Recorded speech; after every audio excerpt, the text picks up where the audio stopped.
Today's speech is on how to stay motivated in school.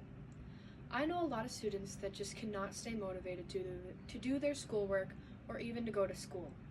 This year has especially been hard for a lot of kids due to COVID and all the challenges that has brought to today's world.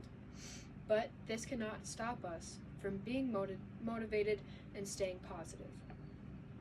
I am someone who cannot find motivation a lot of the times. Over the last few years in high school, I have researched ways to get motivated and also talked to teachers and got some helpful tips. And I was lucky that I found some good advice and learned how to stay motivated. Finding motivation can be really hard sometimes. It also doesn't only apply to school, but with things we do in every day.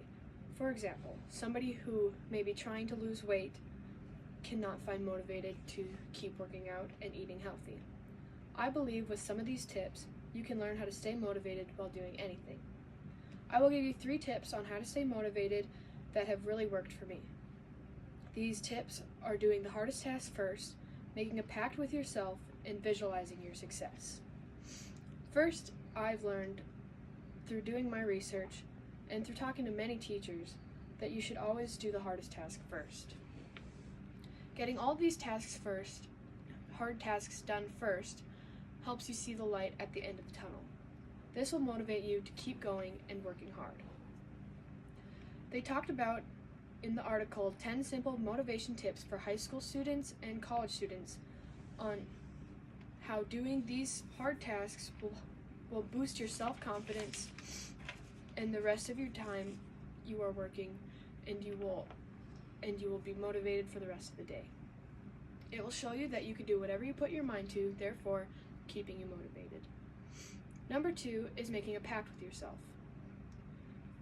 I do this when I study.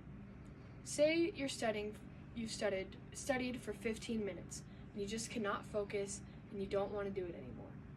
Make a pact with yourself and say that you're going to study for 10 more minutes, then you're going to get to go on your phone for 5 and then go back to studying for 10. This is one of the main tips that have really helped me, but this one you really have to hold yourself accountable. This is a form of positive reinforcement.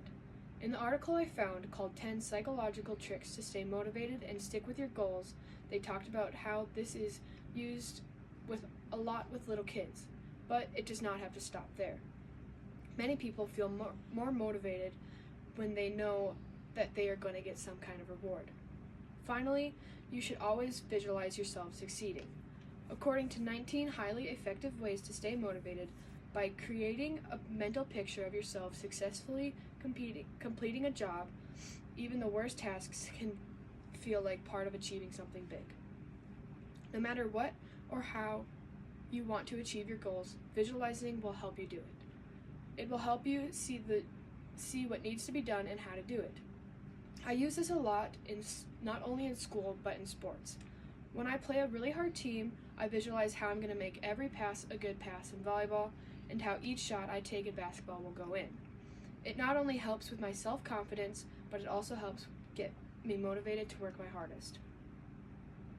In conclusion, doing the hard tasks first, you will really boost your self-confidence. When you make a pact with yourself, you hold yourself accountable, but also get rewarded for finishing the task. And when you visualize, you create a mental picture, and you can see what you need to do to be successful. Staying motivated can really help, and each day brings a new challenge. But when you know a few tips and tricks and how to stay motivated, then you can do whatever you put your mind to. Thank you.